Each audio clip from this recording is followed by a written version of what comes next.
اسلام ایک دین فطرت ہے اور یہ دین اسلام ایسے طریقے انسان کو بتلاتا ہے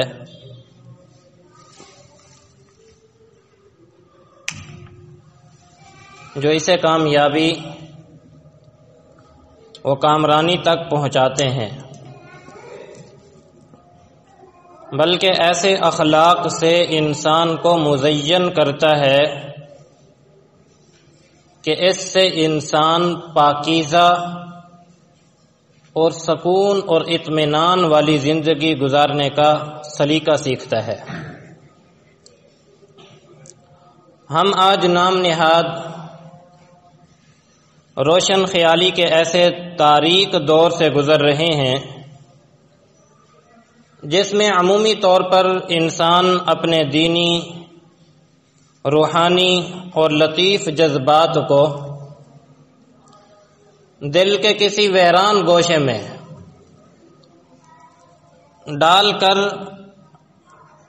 خواہشات نفسانی کے گھوڑے پر سوار ہو کر آج مادیت پرستی کے پیچھے ہم دوڑ رہے ہیں۔ اس نے لذت اور خواہشات بھری زندگی کو ہی اپنی اصلی زندگی سمجھ لیا اور یہ سمجھتا ہے انسان کے بس میری خواہشات نفسانی پوری ہو جائے اور جیسے بھی پوری کیوں نہ ہو ہونی چاہیے، بس یہی زندگی ہے۔ چنانچہ خواہشات نفسانی میں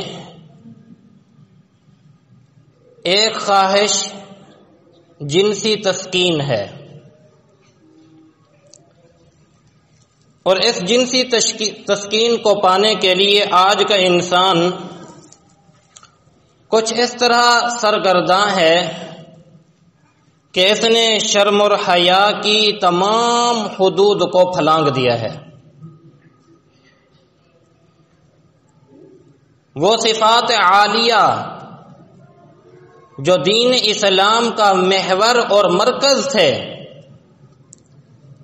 وہ صفات عالیہ جو ایک مسلمان کا شیوا ہوا کرتے تھے، آج مسلمان ان سے تہی دامن ہو چکا ہے اور یعنی فحاشی کا ایک طوفان ہے جو اہل کفر سے نکل کر، ان کی عشرت گدوں سے نکل کر آج میرے مسلمان بچوں کے اندر، مسلمان بچیوں کے اندر ترویج پا رہا ہے اور مسلمانوں کو اپنی لپیٹ میں لے رہا ہے۔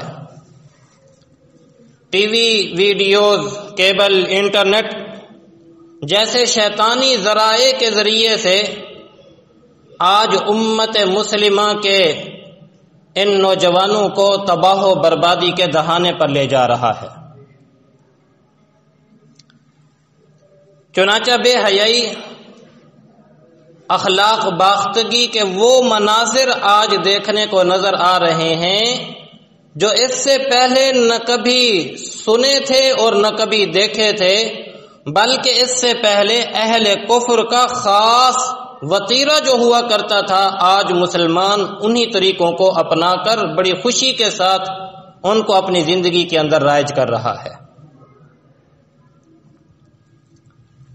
کسی شاعر نے کیا خوب کہا ہے، فساد قلب و نظر ہے فرنگ کی تہذیب، فساد قلب و نظر کی فرنگ کی ہے تہذیب، یعنی فرنگیوں کے ہاں، انگریزوں کے ہاں انہوں نے دل اور آنکھوں کو برباد کرنے کا جو وتیرہ اپنایا، یہ ان کی تہذیب ہے۔ فساد قلب و نظر ہے فرنگ کی تہذیب، کہ روح اس مدنیت کی رہ سکی نہ عفیف، کہ جس مسلمان کا دل اسلام کے ساتھ دھڑکتا تھا، اللہ کی محبت کے ساتھ دھڑکتا تھا، عشق رسول کے ساتھ سجا ہوا ہوتا تھا، جن آنکھوں کے اندر حیا ہوتا تھا، جو آنکھیں عفیف اور پاک دامن ہوا کرتی تھیں، جن کی عزت اور ناموس کے اندر شرم اور حیا بھری ہوئی ہوا کرتی تھی، آج وہ مدنیت کے پیکر عفیف سے خالی ہو چکے ہیں۔ بالخصوص آج ہماری نئی نسل اخلاقی بے راہ روی اور شدید بے عملی کا شکار ہے۔ فلمیں، ڈرامے، گانے باجے، بیہودہ فنکشن اور تہواروں کی کثرت ہو گئی، اور حال اب یہ ہو چکا کہ گھر گھر آج سینما ہال بن چکا ہے۔ گھر گھر سینما ہال بن چکا ہے۔ گویا ایسا دور آ چکا ہے کہ ہر آدمی دوسرے سے بڑھ کر جہنم میں جانے کو تیار ہے، اور پیسوں سے جہنم خریدی جا رہی ہے۔ دولت بھی ضائع کر رہے، جوانیاں بھی برباد کر رہے ہیں، اور کر کیا رہے ہیں؟ جہنم کے قریب ہو رہے ہیں، جہنم کو خرید رہے ہیں۔ اور کس طرح سے آنکھوں کو بند کر کے کافروں کی پیروی ہو رہی ہے، اس کا اندازہ اس سے لگائیں کہ یہ ویلنٹائن ڈے یہ خالص مغربی تہذیب کا دن ہے، انہی کا ایجاد کردہ ہے، اور ایک خالص بے حیائی اور بے شرمی کا دن ہے، جو ان ملکوں سے نکل کر آج اسلامی مملکتوں کے اندر داخل ہو کر ہمارے نوجوان بچے اور بچیوں نے ان کو اپنا لیا ہے۔ اللہ معاف فرمائے، آج امت مسلمہ کی بیٹی اور بیٹیوں کے اندر یہ کینسر کی طرح سرایت کر رہا ہے۔ جس طرح کینسر اندر اندر سے انسان کو کھا رہا ہوتا ہے نا، تو یہ مغربی تہذیب اور ثقافت ہمارے مسلمان نوجوانوں کو بھی اندر اندر سے اس طرح کھوکھلا کر رہی ہے۔ یہ بظاہر نام کے مسلمان تو رہیں، لیکن ان کی تہذیب، ان کے تہوار، ان کا سب کچھ مغربی تہذیب کے اندر ڈھلا ہوا ہو۔ اور پھر ہوتا کیا ہے؟ ہوتا یہ ہے کہ پھر ایسے مسلمان، اللہ معاف فرمائے، اپنے آپ کو مسلمان کہلوانا بھی پسند نہیں کرتے۔ کسی کو بتاتے ہوئے شرم محسوس کرتے ہیں کہ ہم مسلمان ہیں، جھجک محسوس کرتے ہیں، اپنے آپ کو کم تر سمجھتے ہیں کہ اگر میں نے مسلمان اپنے آپ کو کہہ دیا تو وہ میرے اوپر ہنسیں گے۔ اور اس کی وجہ یہی ہے کہ صحیح معنوں میں ہم مسلمان بن ہی نہیں پائے۔ وضع میں ہو تم نصارا تو تمدن میں یہود، وضع میں ہو نصارا تو تمدن میں یہود، ہم ہیں وہ مسلمان کہ جنہیں دیکھ کر شرمائیں یہود۔ حالت ہماری یہی ہے کہ آج ہم اس حال میں ہو چکے ہیں، اس قدر گراوٹ کا شکار ہو چکے ہیں کہ ہمارا سب کچھ مغربی تہذیب کے رنگ میں رنگ چکا ہے، اور ہم ان کی تہذیب میں ڈھل چکے ہیں۔ سچی بات تو یہ ہے کہ آج ہمارے خیالات بھی اپنے نہیں رہے، ہمارے نظریات بھی اپنے نہیں رہے، یہ بھی غیر سے مستعار لیے ہوئے ہیں۔ اللہ اکبر کبیرہ۔ تو گویا حرام زدگی کا اور بے حیائی کا بھی سال میں ایک دن مقرر کر لیا کہ اس دن جا کر لڑکا لڑکی کو یا لڑکی لڑکے کو پھول پیش کرے، آئی لو یو کہے، برے کلمات کہے جائیں، اور اپنی محبتوں کو، اور وہ محبتیں جو ناجائز محبتیں، شرم اور حیا کے جنازے نکال دیے گئے۔ حالانکہ حیا یہ اللہ کی صفت ہے، اور اللہ کو حیا بہت پسند ہے۔ حدیث مبارکہ میں آتا ہے، نبی مکرم صلی اللہ علیہ وسلم نے ارشاد فرمایا، ان ربکم تبارک و تعالی حی کریم، بے شک تمہارا رب وہ با حیا ہے اور بہت ہی باعزت ہے۔ اللہ خود بھی حیا والے ہیں، اور حیا کو پسند فرماتے ہیں۔ اور ایک حدیث مبارکہ کے اندر ہے کہ سب سے پہلے اس امت سے جو چیز اٹھائی جائے گی وہ حیا اور امانت ہوگی۔ سنیے، عن ابی ہریرہ رضی اللہ تعالی عنہ یقول قال رسول اللہ صلی اللہ علیہ وسلم اول ما يرفع من هذه الامة الحیاء والامانہ، کہ نبی کریم صلی اللہ علیہ وسلم نے ارشاد فرمایا کہ میری امت میں سب سے پہلے حیا کو اٹھا لیا جائے گا۔ اور آج حیا نظر نہیں آ رہی تو پتہ یہ چلتا ہے کہ ہم قرب قیامت کے دور میں جی رہے ہیں۔ وہ اسلام جس کا مزاج اور مدار ہی حیا پر تھا، آج اس کے ماننے والے حیا سے عاری ہو چکے ہیں۔ سنیے، نبی علیہ الصلوۃ والسلام نے ارشاد فرمایا ان لکل دین خلقا، ہر دین کا کوئی نہ کوئی امتیازی وصف ہوتا ہے، کوئی امتیازی شان ہوتی ہے، کوئی ان کی خصوصیت ہوتی ہے۔ فرمایا وخلق الاسلام الحیاء، اور دین اسلام کا بنیادی وصف، نمایاں وصف، بہترین وصف وہ حیا ہے۔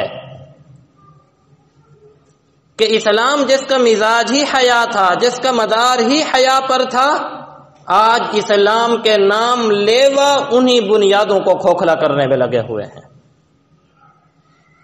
وہی چیز آج ہمارے اندر سے ختم ہو چکی ہے۔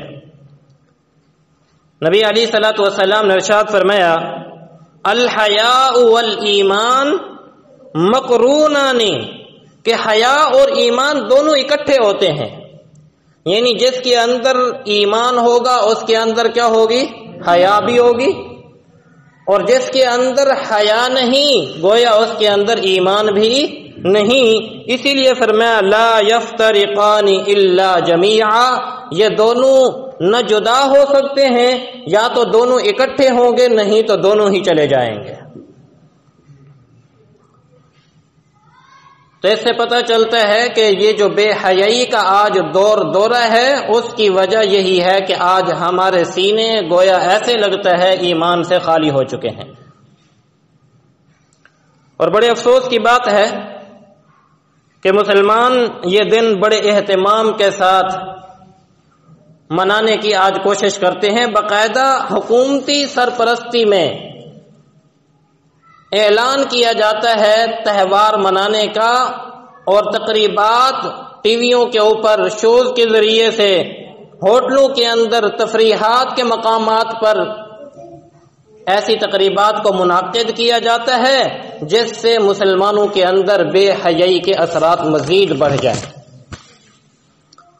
اور ہمارا میڈیا تو ویسے ہی اللہ معاف فرمائے اس کا کام ہی بے حیائی کو پھیلانا ہے، عیاشی، شہوت پرستی آج نوجوانوں کے سر پر ایسے سوار ہو چکی ہے، کیا بچے اور کیا جوان سب ہی اس سمندر کے اندر غرق اور مستغرق نظر آتے ہیں۔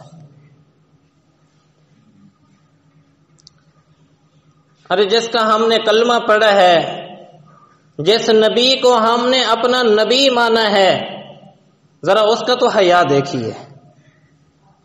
ہم عائشہ صدیقہ رضی اللہ تعالی عنہا فرماتی ہیں وَكَانَ النَّبِيُّ صلی اللہ علیہ وسلم شدید الحیاء، کہ نبی علیہ الصلوۃ والسلام کے اندر بہت ہی زیادہ حیا تھا۔ فرماتی ہیں کہ آپ صلی اللہ علیہ وسلم کے اندر ایک کنواری عورت، کنواری بچی جو گھر کے اندر بیٹھی ہو، فرمایا اس سے بھی زیادہ حیا میرے نبی صلی اللہ علیہ وسلم کے اندر تھا۔ اور ایک اور روایت میں آتا ہے وَكَانَ النَّبِيُّ صلی اللہ علیہ وسلم أَشَدُّ النَّاسِ حَيَاءً، کہ لوگوں میں آپ صلی اللہ علیہ وسلم سب سے زیادہ حیا والے تھے۔ لا يثبت بصره في وجه احد، کہ آپ صلی اللہ علیہ وسلم حیا کی وجہ سے کسی کے چہرے پر مستقل نظر جما کر نہیں دیکھتے تھے۔ کس قدر حیا تھی. اللہ اکبر کبیرہ. اور جن کا آج نام لیتے ہیں سبحان اللہ، حضرت فاطمہ الزہرا رضی اللہ تعالی عنہا کے متعلق ہم عمومی طور پر سنتے اور پڑھتے رہتے ہیں کہ کیسی با حیا خاتون تھیں. حضرت اسماء بنت عمیس رضی اللہ تعالی عنہا فرماتی ہیں کہ جس وقت آپ صلی اللہ علیہ وسلم نے اپنی شہزادی کا نکاح حضرت علی رضی اللہ تعالی عنہ سے فرمایا تو رخصتی کے وقت میں بھی حاضر تھی. آپ صلی اللہ علیہ وسلم نے حضرت ام ایمن سے فرمایا کہ علی رضی اللہ تعالیٰ عنہ کو بلاؤ. حضرت علی بھی تشریف لے آئے. آپ نے اندر سے اپنی بیٹی کو آواز دی، فاطمہ تم بھی باہر آؤ. حضرت اسماء بنت عمیس فرماتی ہیں کہ جب حضرت فاطمہ الزہرا تشریف لائیں تو میں نے دیکھا کہ وہ شرم اور حیا کی وجہ سے کپ کپا رہی تھیں. اس قدر ان کے اندر حیا تھا. بلانے والے باپ ہیں، سامنے عورتیں موجود ہیں اور بلایا بھی جا رہا ہے نکاح ہونے کے بعد رخصتی کے لیے. ابھی یہ نہیں کہ ہمارے ہاں جیسے صرف منگنی ہوئی ہوتی ہے تعلقات پہلے ہی بن جاتے ہیں. اور آج ایک منحوس لفظ ہمارے ہاں ڈیٹ کا، جی ڈیٹ پہ گئے ہوئے ہیں، سیر کرانے گیا ہوا ہے اس کا شوہر، ہونے والا شوہر اسے شاپنگ کرانے کے لیے گیا ہوا ہے. پتہ نہیں کہاں سے یہ تہذیب اور یہ معاشرت ہمارے اندر آ رہی ہے. اللہ محفوظ فرمائے، اللہ ہماری بچیوں کی، ہمارے بچوں کی حفاظت فرمائے. اور پھر زنا جیسے واقعات اور قتل جیسے واقعات کا رونما ہونا کوئی مشکل بات نہیں ہے. ہمارے قریب جولہا کا واقعہ ہے کہ لڑکے نے اپنی ہونے والی بیگم کو قتل کر دیا، ہونے والی بیگم کا، اور قتل ہوا رات کے 12 بجے. کافی تفتیش کے بعد یہ بات پتہ چلی کہ قاتل اس کا ہونے والا شوہر تھا. یعنی ابھی شادی نہیں ہوئی. گھر والوں نے بیٹی کو اس لیے رخصت کیا کہ جاؤ اپنی مرضی سے جو سامان فیصل آباد سے خرید کر لے آنا چاہتی ہو لے آؤ. اب منگنی ہوئی. اب مجھے بتائیے یہ کہاں کی شرافت ہے؟ کیا اسلام ہمیں یہ تعلیم دیتے ہیں؟ منگنی تو ایک وعدہ تھا کہ ہم اپنی بیٹی آپ کو دیں گے، ہو سکتا ہے کہ بعد میں نکاح ہی نہ ہو. اور پھر ہر انسان کے ساتھ شیطان لگا ہے. جب غیر محرم کے ساتھ ایک انسان خلوت میں نہیں بیٹھ سکتا تو جو ہونے والی بیوی ہے، جو ابھی بیوی بنی نہیں، تو شیطان تو وہاں اور زیادہ پھسلے گا. کوئی بات نہیں ہو، یہ تمہاری بیوی تو بننے والی ہے، جیسے چاہو اسے استعمال کرو. وہ پھر راستے میں آتے ہوئے اسے پتہ نہیں کس بات پر غصہ آیا اور اس نے وہیں پر ہی اس کو قتل کیا، اور خود بھی اپنے آپ کو تھوڑی سی گولی ماری اور جا کر لوگوں کو بتایا کہ وہ راستے میں چور پڑ گئے تھے، انہوں نے تو میری بیوی کو قتل کر دیا ہے. یہ ابھی چند دن پہلے جو اخبارات میں سوشل میڈیا پر واقعہ انتہائی بہت زیادہ اس کو بیان کیا گیا کہ ایک کالج اور یونیورسٹی کے اندر پڑھنے والی بچی کو ایک نوجوان اٹھا کر لے جاتا ہے اور اس کو قتل کر کے ایک جگہ پہ پھینک کے چلا جاتا ہے. وجہ کیا تھی؟ وجہ یہی تھی کہ ایک ہی کالج میں پڑھنے کی وجہ سے آپس میں تعلقات ہوئے اور گھر والوں سے کہ یہ ہم ڈیٹ پہ جا رہے ہیں، ڈیٹ پہ جا کے زنا کیا، بدکاری کی. وہ بیچاری حاملہ ہو گئی. اب جب راز کھلنے والا تھا تو اس ظالم نے اس بچی کا قتل کر دیا.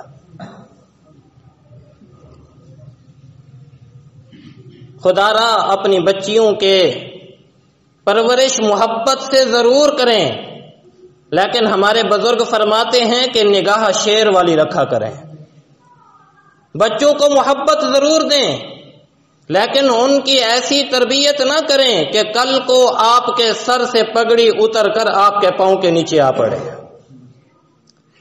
جو معاشرے میں آپ سر اٹھا کر جینا چاہتے ہیں، کل آپ لوگوں کے سامنے نظریں بھی اٹھانے کے قابل نہ ہوں۔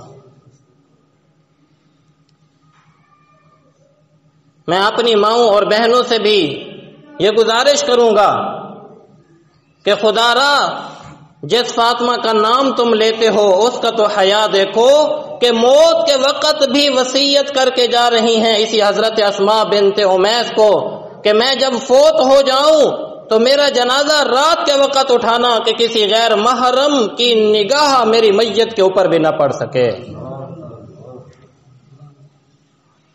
ہاں، آج جن کا ہم نام لیتے ہیں، جن کے نام پہ ہم کھا رہے ہیں، کما رہے ہیں، ان کے اندر تو ایسی عفت، ایسی پاک دامنی اور ایسی حیا ہے، اور آج سچی بات تو یہی ہے کہ آج ہم ان کے نام پہ دھبے لگا رہے ہیں۔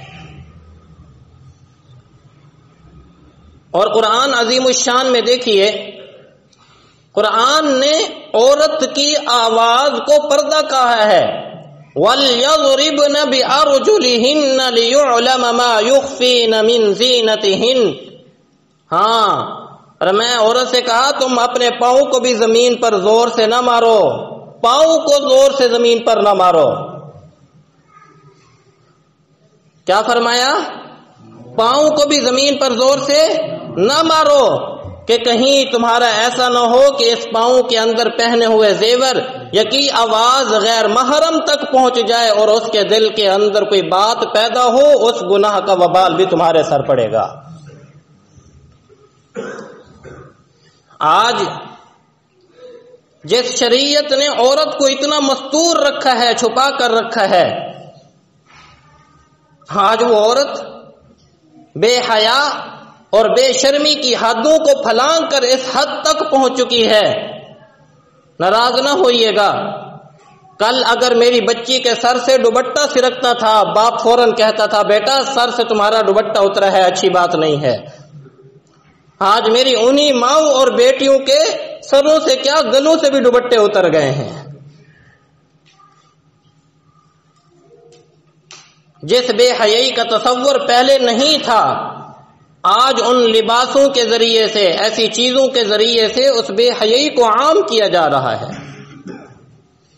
اس عاجز کی اس اتوار کو مجلس ذکر تھی، بعد میں مجھے ایک بابا جی کہنے لگے کہ قاری صاحب بات آپ نے بہت اچھی کی ہے، سچی بات یہی ہے کہ آج حالت یہ ہو چکی ہے کہ عورت جب باہر نکلتی ہے تو سر سے دوپٹہ تو پہلے ہی نہیں، اور پھر لباس بھی ایسا پہنا ہوتا ہے کہ اس کے سارے عضو لباس کے اندر سے ہی نظر آ رہے ہوتے ہیں۔ عاصیات کاریات، وہ ایسی عورتیں ہوں گی جو لباس تو پہنے ہوئے ہوں گی لیکن ننگی ہوں گی۔ نبی علیہ الصلوۃ والسلام نے فرمایا میں نے جہنم میں ایسے لوگوں کو دیکھا ہے کہ قریب میں ایسی عورتیں آئیں گی جو لباس پہنے ہوئے لیکن ننگے بدن ہوں گی۔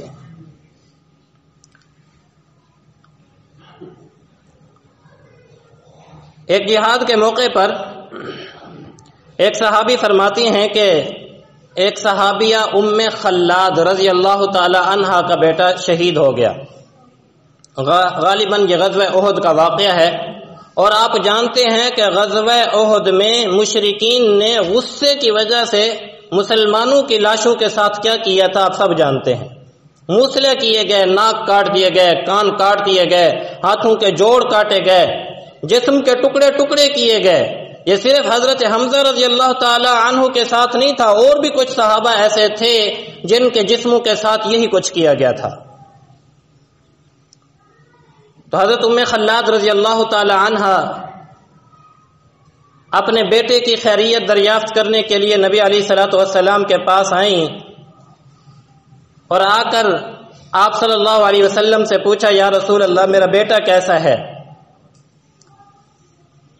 اب نبی علیہ الصلوۃ والسلام کے اندر ہمت نہیں ہو رہی تھی، صحابہ فرماتے ہمارے اندر بھی اتنی ہمت نہیں ہو رہی تھی کہ ہم اسے کیسے بتلائیں کہ تمہارا بیٹا میدان جنگ کے اندر ٹکڑے ٹکڑے ہو چکا ہے۔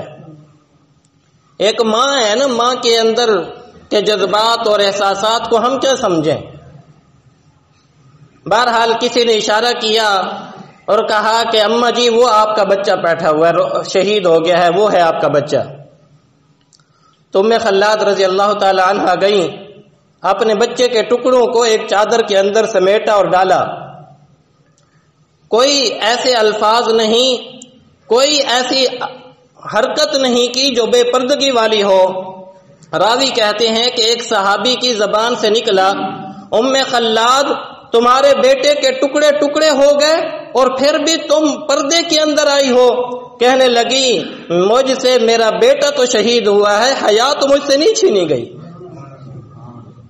مجھ سے میرا بیٹا کھویا گیا ہے، حیا تو نہیں مجھ سے کھو گئی ہے۔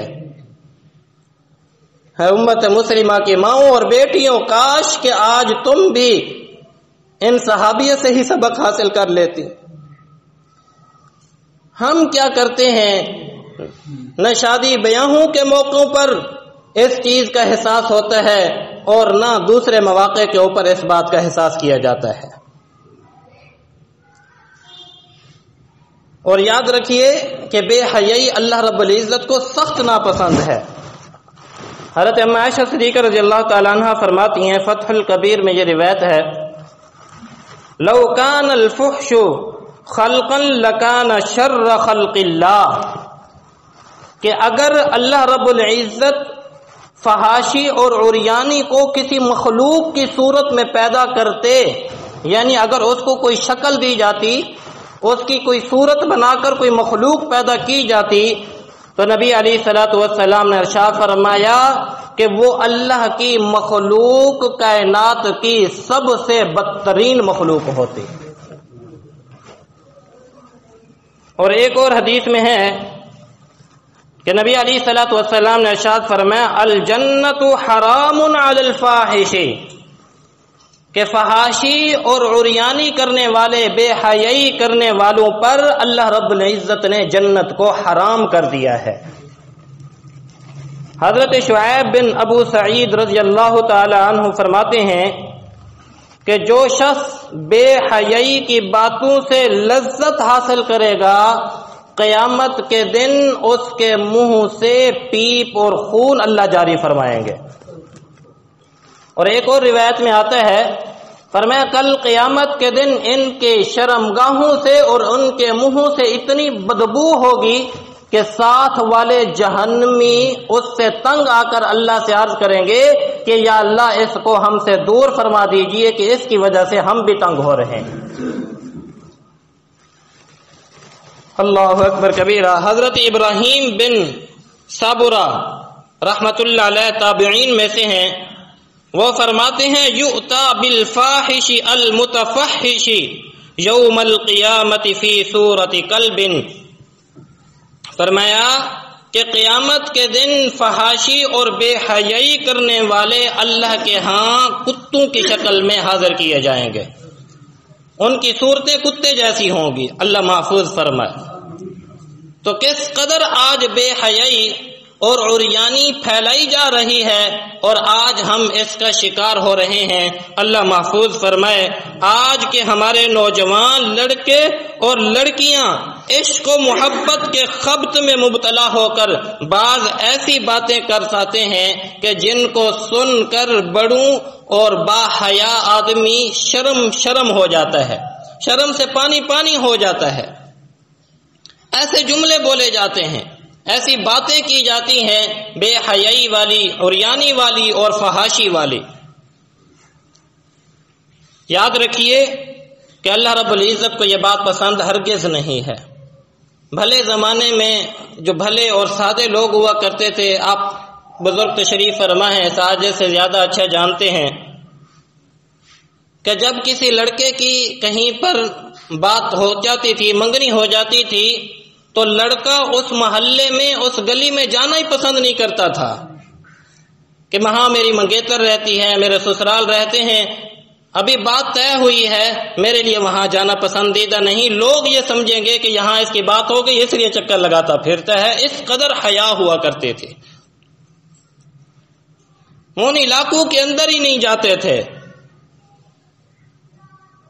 اور آج سے اگر آپ 20-25 سال پیچھے چلے جائیں تو یہ ویلنٹائن ڈے اور یہ چیزیں، یہ اس کا وجود بھی نہیں تھا۔ کیا پہلے 12 فروری اور 14 فروری نہیں آیا کرتے تھے؟ کیا پہلے یہ موسم نہیں آیا کرتا تھا، موسم بہار؟ کیا پہلے پھول اللہ تعالیٰ نہیں اگاتا تھا؟ اب کوئی نئی ہی رسم چل پڑی ہے، نئی ہی خرافات نکل آئی ہیں، نئی ہی بدعات اور نئی ہی ایسی چیزیں نکل آئی ہیں جس سے آہستہ آہستہ آہستہ آہستہ دین اسلام کو گھن لگا کر مسلمانوں کے بچوں اور نوجوانوں کو تباہ و برباد کیا جا رہا ہے۔ وہ لکڑی کو گھن لگتی ہے نا، تو اوپر سے تو لکڑی صاف نظر آ رہی ہوتی ہے، لیکن اندر سے اس کو کیا کر رہی ہوتی ہے؟ وہ آٹا آٹا بنا کے نکال رہی ہوتی ہے۔ سچی بات تو یہی ہے کہ آج کے میرے ان نوجوان بچوں کو بھی وہ گھن لگ چکی ہے۔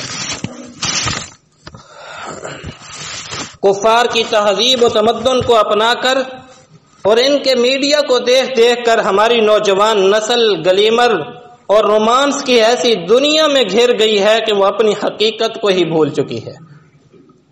یہ وہ قوم تھی جس کا نوجوان کبھی اللہ کے ذکر سے آشنا ہوا کرتا تھا، اس کے دل میں اللہ اور اس کے رسول صلی اللہ علیہ وسلم کی محبت بھری ہوئی ہوتی تھی، اس کی آنکھیں اللہ رب العزت کے سامنے رونے کی وجہ سے سرخ ہوا کرتی تھیں، جن کی پیشانیاں ولایت کے نور سے چمکا کرتی تھیں، جن کی زبانیں اللہ کے ذکر سے آشنا ہوا کرتی تھی، جن کے کان قرآن کی تلاوت سننے کے آشنا ہوا کرتے تھے، ان کے خوگر ہوا کرتے تھے، آج ناچنے والیاں اور گانے والیاں ان رقاصاؤں اور دھن کے اوپر ناچنے کے عادی ہم بن چکے ہیں۔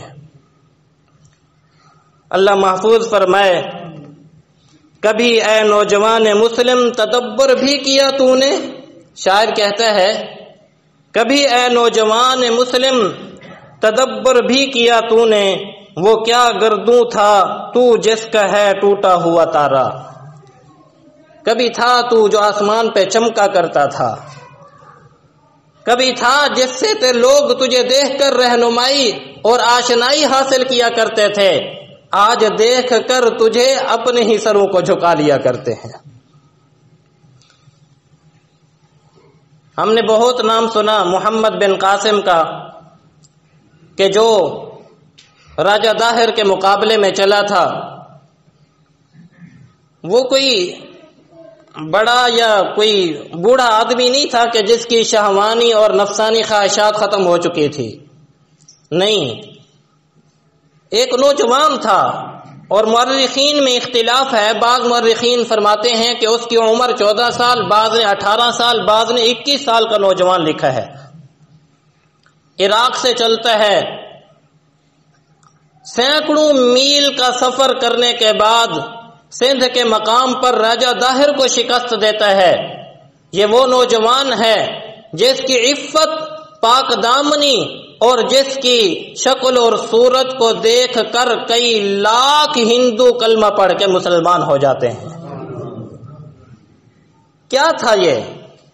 وہ بھی تو ایک نوجوان ہی تھا نا، وہ بھی تو ایک کلمہ گو مسلمان ہی تھا، اس کے اندر بھی خواہشات نفسانی تھیں، اس کے اندر بھی وہ جذبات تھے، اس کے ساتھ بھی وہ شیطان تھا جو ہمارے اور آپ کے ساتھ لگا ہوا ہے، لیکن نہیں، اس دل کے اندر بھرا ہوا تھا تو عشق رسول بھرا ہوا تھا، بھری ہوئی تو اللہ کی محبت بھری ہوئی تھی، پیشانی تھی تو صرف خدا کے سامنے جھکنے والی تھی، نہ کہ مغربی معبودوں کو خدا بنا کر ان کی تہذیب کو اپنانے والی تھی۔ آج ہم نے مغربی تہذیب کو اپنا معبود بنا لیا، جو وہ قدم اٹھائیں گے ہم بھی وہ قدم اٹھائیں گے، جو وہ پہنیں گے ہم بھی وہ پہنیں گے، جو وہ اتاریں گے ہم بھی اتار دیں گے، جو وہ کھائیں گے ہم بھی وہ کھائیں گے، اور جس کی وجہ سے آج جہاں اور بہت ساری برائیاں ہمارے اندر عود کر کے آئی ہیں، جس کی وجہ سے ہمیں بہت زیادہ نقصان اٹھانا پڑا ہے، ان میں سب سے زیادہ نقصان امت مسلمہ کے اس نوجوانوں کو حیا کی وجہ سے اٹھانا پڑا ہے۔ اور یہ بات میں شروع میں عرض کر چکا ہوں کہ یہ جو بے حیائی کا سیلاب آج ہمارے اندر آیا ہے، یہ ان مغربی تہذیب کے ویڈیو، فلمیں اور یہ چیزیں دیکھ دیکھ کر ہی آیا ہے۔ اور کس سے آیا ہے؟ کوئی ہم میں سے سارے آدمی امریکہ تھوڑی گئے ہیں، کوئی آج ہم میں سے سارے آدمی یورپ کے سیر و تفریح کر کے تھوڑی آئے ہیں، انہی ٹی ویوں کے ذریعے سے، انٹرنیٹ کے ذریعے سے، کیبلوں کے ذریعے سے دیکھ دیکھ کر میری مائیں بھی یہ چاہتی ہیں میری بچی کا لباس ایسا ہو، باپ بھی یہ چاہتا ہے کہ میرا بچہ بھی لباس اسی طرح کا پہنے، ماں باپ گھر والے بھی یہ چاہتے ہیں کہ ان کے اندر بھی وہی چیزیں آئیں جو ان معاشرے کے اندر ان کے اندر پائی جاتی ہیں، میرے بچوں کے اندر بھی وہی چیزیں پائی جانی چاہیے۔ خدا را غور کیجئے، فکر کیجئے، احساس کیجئے۔ میں یہ کل ایک ساتھی نے، ان سے میں نے یہ بات عرض کی تھی کہ اس موضوع پر میں کچھ گفتگو کرنا چاہتا ہوں، تو مجھے انہوں نے سوڈان کی ایک تصویر بھیجی جو آج سے کم و بیش بہت سال پہلے کی تھی، غالباً انہوں نے 30-35 سال یا 50 سال لکھا ہوا تھا، میرے ذہن سے نکل گیا۔ اس کے اندر دکھایا گیا کہ 3 عورتیں جا رہی ہیں اور 3 عورتوں کے ساتھ ان کی ایک چھوٹی سی بچی ہے جس کی عمر بمشکل کوئی 7 یا 8 سال ہوگی۔ اب ان عورتوں نے اپنا جو لباس پہنا ہوا ہے وہ لباس مکمل، یعنی وہ پردے کے اندر ہیں، شرعی اور اسلامی لباس ہے، لیکن ان کے ساتھ آنے والی بچی کا جو لباس ہے وہ بے حیائی والا لباس ہے۔ تو فرمانے لگے کہ آج سے 50-60 سال کا جو معاشرہ تھا وہ اس قدر اسلامی تھا، ان کے بڑوں نے سمجھا کہ ہماری نوجوان نسل چاہے جیسا لباس پہن لے، چاہے جو کھا لے، جس کے ساتھ اٹھے بیٹھے، جو تہذیب اپنا لے تو کچھ نہیں ہوگا، وہ بڑے ہو کر بھی ہماری طرح بن جائیں گے۔ لیکن وہ خیال نہ کر سکے کہ جن بچوں کو آج ہم نے آوارہ چھوڑا ہے کل کو یہ بے حیائی کا اڈا بن چکا ہوگا۔ اور حقیقت بات یہی ہے۔ ہمارے صبح بھی میں یہ بات عرض کر رہا تھا کہ لاہور میں ہمارے ایک حضرت جی کے خلیفہ ہیں مولانا ابراہیم نقشبندی صاحب، یہ ماشاءاللہ بہت اسلامک انسٹیٹیوٹ بھی چلاتے ہیں اور کافی ماہر ہیں۔ وہ فرمانے لگے کہ اگر آپ اپنی تھوڑی سی توجہ کر لیں کہ جو لباس ہمارا اس سے پہلے 20 سال پہلے تھا اور جو لباس اس وقت ہے 20 سال کے بعد دیکھیے گا کہ اس کے اندر کتنی ساری تبدیلی آ جاتی ہے۔ تو حقیقت بات یہی ہے کہ تھوڑی تھوڑی اور آہستہ آہستہ کر کے ہمارے اندر سے حیا اور پاکیزگی کو اور عفت کو ختم کیا جا رہا ہے۔ خدا را اپنی اولادوں کی تربیت اچھی نہج پر کیجئے۔ اللہ ہم سب کو سمجھنے اور عمل کرنے کی توفیق نصیب فرمائے، اور اس ویلنٹائن ڈے سے اپنی ہی بھی حفاظت کیجئے اور اپنے نوجوان بچوں کو بھی سمجھائیے۔ اللہ ہم سب کی حفاظت فرمائے۔ وآخر دعوانا الحمدللہ رب العالمین۔ Subscribe to our channel by clicking the subscribe button. Click the bell button and enjoy the latest uploads from our channel.